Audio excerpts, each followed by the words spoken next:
Chris Williams event is finished and it was super good event. And I want to elaborate a little bit about what I got out of the event. So in short, I had like the VVIP ticket, the very, very important person. So basically why I say that is that before the event, Chris Williams sat with around 20 people and we got to ask him a question.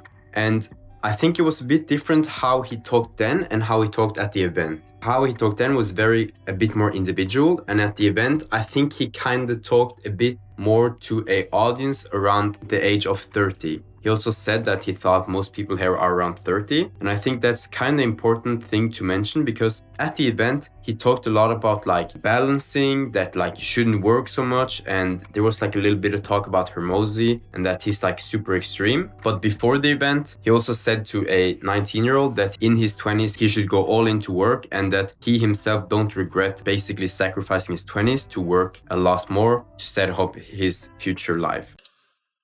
There's a great line from Alex where he says, you can either work at your 20s and be an underlived 30-year-old or live your 20s and be an underworked 30-year-old. And in my experience, you're never going to have as much energy or ability to bounce back from hard work as you do right now. Like you're basically made of rubber and magic at the moment. Hangovers don't touch you, you can train and get injuries, you can work until 4 a.m, get up the next day and it doesn't really matter. As a guy who's nearly 20 years older than you, that does not last forever. I'm warning you now. Me and James pray for the time when we can stay up till 4 a.m. and it not feel like a hangover even if we didn't drink. If it was me, I have no regrets about working the living fuck out of my 20s. I had little periods. I traveled. I came to Bali. I came to Thailand. I went to Rome and did little things. But front-loading, for me, front-loading wealth acquisition is something that you're never going to regret. What you might regret is overshooting it. You get the exit from the business, make $20 million at age 25, and you keep going. Like, I think you managed to afford yourself a little bit of a break. But if I was you, man, I would take a flamethrower to the fucking candle. Forget burning both ends. Like, just send it. Send the fuck out of it while you can recover from it. And then in future, when you're my age, you can complain about how hard it is. You can use leverage and staff and money and capital and media and code because your work capacity is a little bit diminished compared with where it was before. But dude, if you've been listening to me since you were 15, you're so fucking far ahead of every other person your age. So congratulations, man. You fucking rule.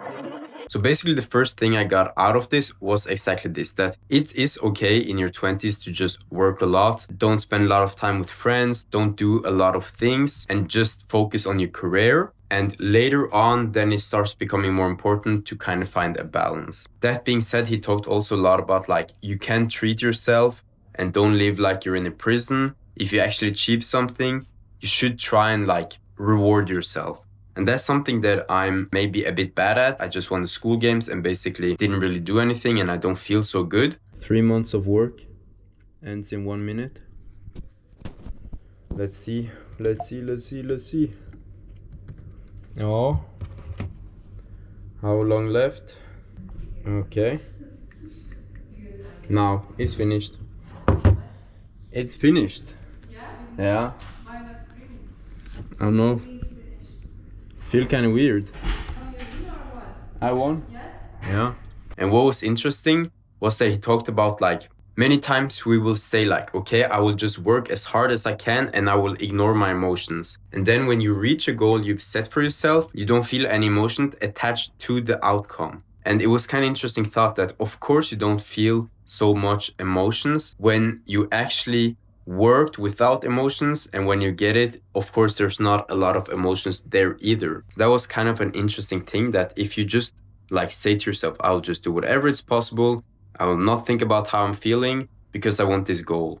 When you get the goal, it's very likely that you will not feel emotions because you kind of just like hid it away. And for me, I don't think that's a bad thing. Especially for me right now, I don't think it's necessarily bad that I don't really think about emotions when I'm working and that I'm just willing to do the work because I want the outcome. And yes, it's not like heaven when I have reached certain goals up until now in my life, but I would rather have the goals than to not achieve it because I'm always thinking about how I feel. So that's just at least my thought about this. So basically what I got out of it was just work. It's okay.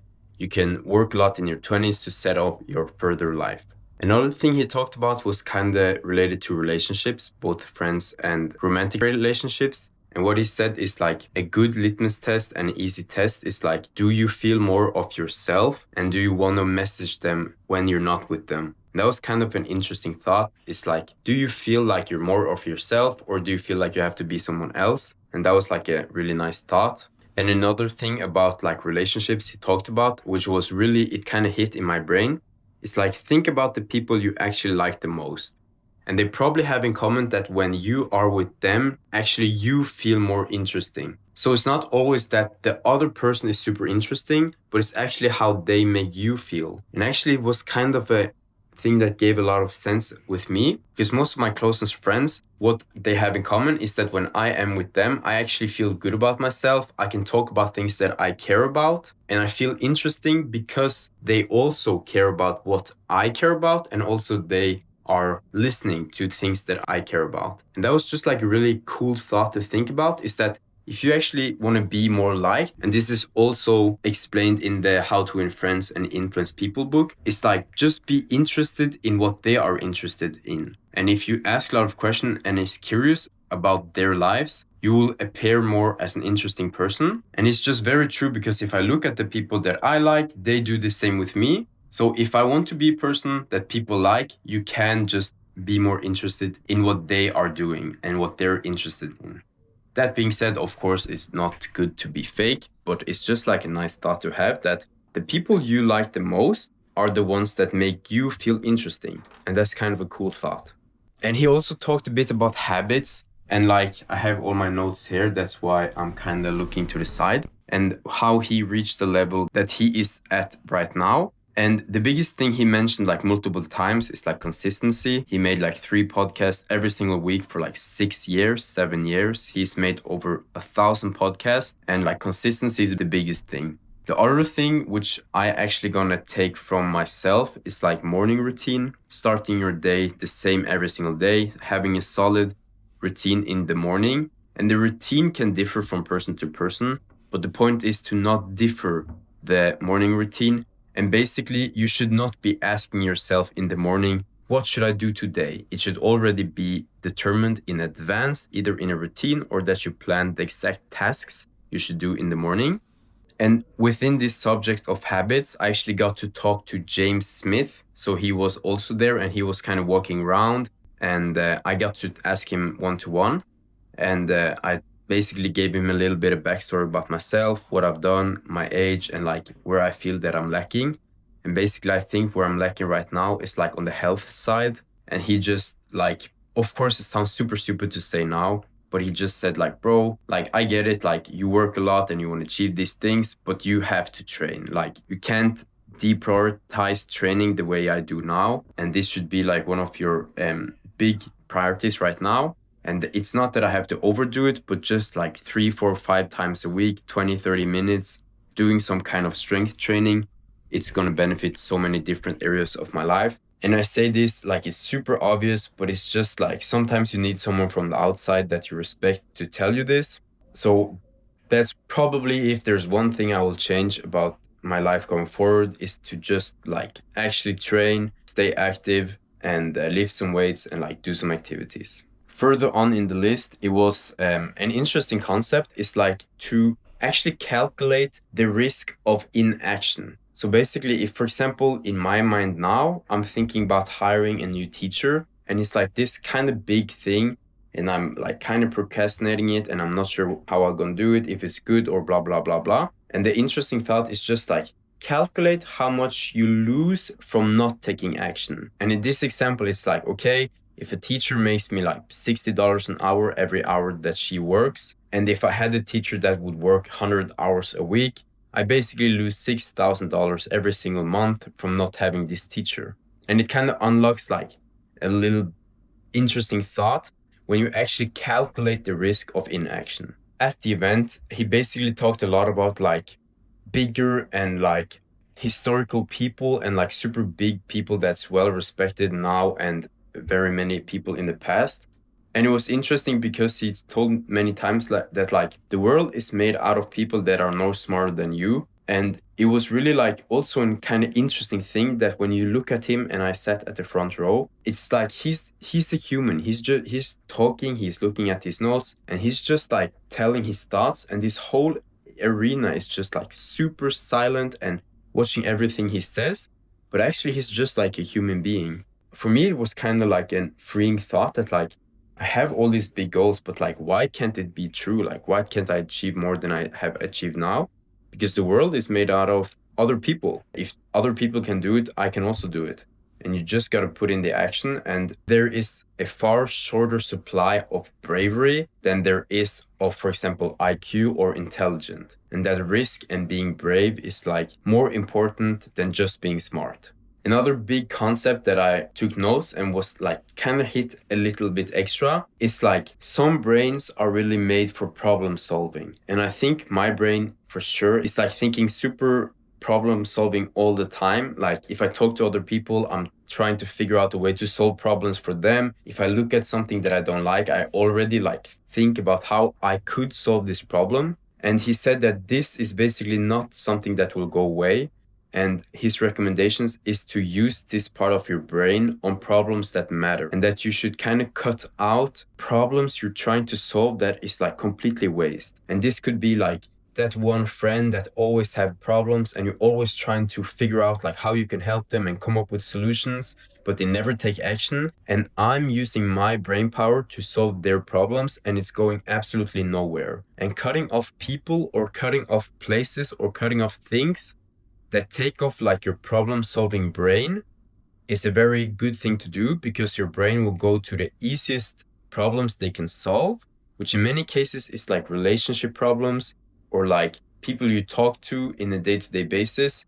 You will try to solve their problems before you trying to handle your big, like for example, business problems, because they're like super easy. You don't have to do anything. Your brain will just work, and you just say the solution you have. But it still takes up a lot of like brain function, and basically cutting out the less important problems so your brain can start working on the bigger problems was the thing that I took out of this.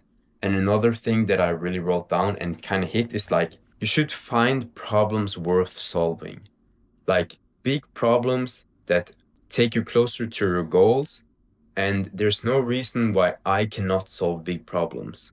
And that basically you have to find bigger and bigger problems to solve, and not like waste problems that doesn't really affect anything and just you get dopamine from solving. Find big, hairy problems that's hard to solve and use your brain power on them. And in general, he talked a lot about like health and that you should take some time off work. And he recommended doing like intermittent digital fasting. And this is kind of interesting that he said like multiple times, like take your phone away from the room, like go on walks without your phone, take Sundays off without checking your Slack or anything like this. And basically planning time off like the digital world. And this will probably give you more happiness and more relief and also space to think than anything else you can do. And it was one thing that he told me that like kind of hit, that like you have your workspace and you work there. For example, now I'm like, I can say that I just ate here and now I'm going to work here. And it's kind of like your brain won't know the difference between like actually working and just like being in the area where you're working. So you can feel productive eating at your work desk when you're actually doing absolutely zero, no work at all. And at the end, this he's told many times, like if your life was a movie, what's one decision the people watching would be screaming that you should do? If your life was a movie and people were watching up to this point, what would the audience be screaming at the screen, telling you to do with your life? I already know the answer of what I should be doing. I'm just scared of making the commitment and having the conversation. But it kind of hits different, especially how he did it, like close your eyes, take a deep breath, and then he told you. TED Talk, but he's doing fingering jokes. What is this? And it kind of hit like a bit different, but it's like, your life is not so long. He, for example, told that just in this stadium, like 3 of you guys will die this year, like accidentally. And like, we don't have so much time and you should just make the decisions quicker. If there's one big decision you can solve, you can take that will make your life better, just take it now and don't wait, because life is short. And he told like multiple times, like you're living now. Like, this is life. Everyone is thinking like, after I get like $1 million here, after I do this, after I move to Bali, after I blah, blah, blah, blah, blah, then I will start living. But it's like a false way of thinking, because you're living now. Like, now, this is living. So make the decisions and actually live your life, because this is life. Like, it won't start after you're 30. It won't start after you make the money. It won't start after you find your wife. It won't start after all these things. It's already started, and you're living your life, and you should just like actually live it. The frame is like, if you would die tomorrow, or if you would die next year, would you be happy with how you spend your time now? For example, let's say I would die like next year. Would I be sad that I worked how I do now? Would I be sad that I did what I do on a daily basis now? Or would I be happy with it? And this was an interesting thought. And I can say for me that if that happened with me, I would be pretty fine, because I like making progress. I like achieving goals. Even though I work a lot, I take a lot of calls. I basically don't go outside. I just have my laptop. But I can say that this is what I like to do. And just to like sum everything up, it's like, it's okay for me to work, especially now in the age I'm in now. It's nothing wrong with it, but also try and live your life. You're living now, like take a half day off, go outside. And also the biggest thing is like actually focusing on my health, training, keeping myself in shape, but also not letting off the gas of the pedal, and actually still pushing, still going forward. But just trying to enjoy your life, because your life has started. It's already started and is running right now. So basically this was my takeaways from the event. I'm super glad that I went there. That's kind of it. So let's see, I will update you guys now. And now I've told the camera, and it's gonna be online, that I'm gonna start training again, and like putting more focus in my health and my training. So now I gotta do it. And yeah, that's kind of it. That's what I got out of the event. So peace, see ya later.